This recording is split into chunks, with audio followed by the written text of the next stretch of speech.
صلوا علیہ وآلہ صلوا علیہ وآلہ صلوا علیہ وآلہ۔ عبداللہ بن عتبہ سے روایت ہے، انہوں نے کہا کہ میں حضرت عائشہ رضی اللہ تعالیٰ عنہ کی خدمت میں حاضر ہوا اور کہا کاش رسول اللہ صلی اللہ علیہ وسلم کی بیماری کی حالت آپ ہم سے بیان کرتیں تو اچھا ہوتا۔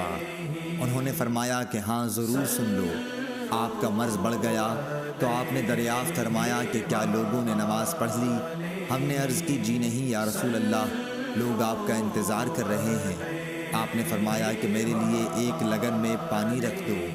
حضرت عائشہ نے کہا کہ ہم نے پانی رکھ دیا اور آپ نے بیٹھ کر غسل کیا، پھر آپ اٹھنے لگے لیکن آپ بے ہوش ہو گئے۔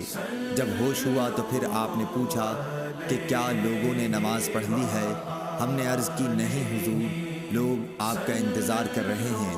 آپ نے پھر فرمایا کہ لگن میں میرے لیے پانی رکھ دو۔ حضرت عائشہ رضی اللہ تعالیٰ عنہا فرماتی ہیں کہ ہم نے پھر پانی رکھ دیا اور آپ نے بیٹھ کر غسل فرمایا، پھر اٹھنے کی کوشش کی لیکن دوبارہ پھر آپ بے ہوش ہو گئے۔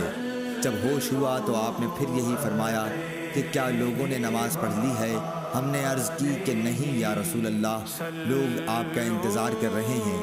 آپ نے پھر فرمایا کہ لگن میں پانی لاؤ اور آپ نے بیٹھ کر غسل کیا، پھر اٹھنے کی کوشش کی لیکن پھر آپ بے ہوش ہو گئے۔ پھر جب ہوش ہوا تو آپ نے پوچھا کہ کیا لوگوں نے نماز پڑھ لی ہے؟ ہم نے عرض کی کہ نہیں یا رسول اللہ، وہ آپ کا انتظار کر رہے ہیں۔ لوگ مسجد میں عشاء کی نماز کے لیے بیٹھے ہوئے نبی کریم صلی اللہ علیہ وسلم کا انتظار کر رہے تھے۔ آخر آپ نے حضرت ابو بکر رضی اللہ تعالیٰ عنہ کے پاس آدمی بھیجا اور حکم فرمایا کہ وہ نماز پڑھا دیں۔ بھیجے ہوئے شخص نے آ کر کہا کہ رسول اللہ صلی اللہ علیہ وسلم نے آپ کو نماز پڑھانے کے لیے حکم فرمایا ہے۔ ابو بکر رضی اللہ تعالیٰ عنہ بڑے نرم دل انسان تھے۔ انہوں نے حضرت عمر رضی اللہ تعالیٰ عنہ سے کہا کہ تم نماز پڑھاؤ، لیکن حضرت عمر رضی اللہ تعالیٰ عنہ نے جواب دیا کہ آپ اس کے زیادہ حقدار ہیں۔ آخر بیماری کے دنوں میں حضرت ابو بکر رضی اللہ تعالیٰ عنہ نماز پڑھاتے رہے۔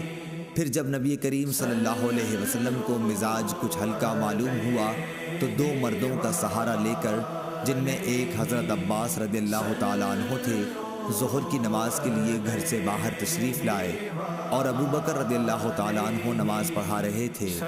جب انہوں نے حضور صلی اللہ علیہ وسلم کو دیکھا تو پیچھے ہٹنا چاہا، لیکن نبی صلی اللہ علیہ وسلم نے اشارے سے انہیں روکا کہ پیچھے نہ ہٹو۔ پھر آپ نے ان دونوں مردوں سے فرمایا کہ مجھے ابو بکر کے بازوؤں میں بٹھا دو۔ چنانچہ دونوں نے آپ کو ابو بکر رضی اللہ تعالیٰ عنہ کے بازو میں بٹھا دیا۔ راوی نے کہا کہ ابو بکر رضی اللہ تعالیٰ عنہ نماز میں نبی صلی اللہ علیہ وسلم کی پیروی کر رہے تھے اور لوگ ابو بکر رضی اللہ تعالیٰ عنہ کی نماز کی پیروی کر رہے تھے۔ نبی کریم صلی اللہ علیہ وسلم بیٹھے بیٹھے نماز پڑھ رہے تھے۔ عبید اللہ نے کہا کہ پھر میں عبداللہ بن عباس رضی اللہ تعالیٰ عنہ کی خدمت میں گیا اور ان سے عرض کی کہ حضرت عائشہ رضی اللہ تعالیٰ عنہ نے حضرت صلی اللہ علیہ وسلم کی بیماری کے بارے میں جو حدیث بیان کی ہے، کیا میں وہ آپ کو سناؤں؟ انہوں نے فرمایا کہ ضرور سناؤ۔ میں نے یہ حدیث ان کو سنا دی۔ انہوں نے کسی بات کا انکار نہیں کیا، صرف اتنا کہا کہ کیا عائشہ رضی اللہ تعالیٰ عنہ نے ان صاحب کا نام بھی تم کو بتایا جو حضرت عباس رضی اللہ تعالیٰ عنہ کے ساتھ تھے؟ میں نے کہا نہیں۔ آپ نے فرمایا کہ وہ حضرت علی رضی اللہ تعالیٰ عنہ تھے۔ صحیح بخاری حدیث نمبر 687۔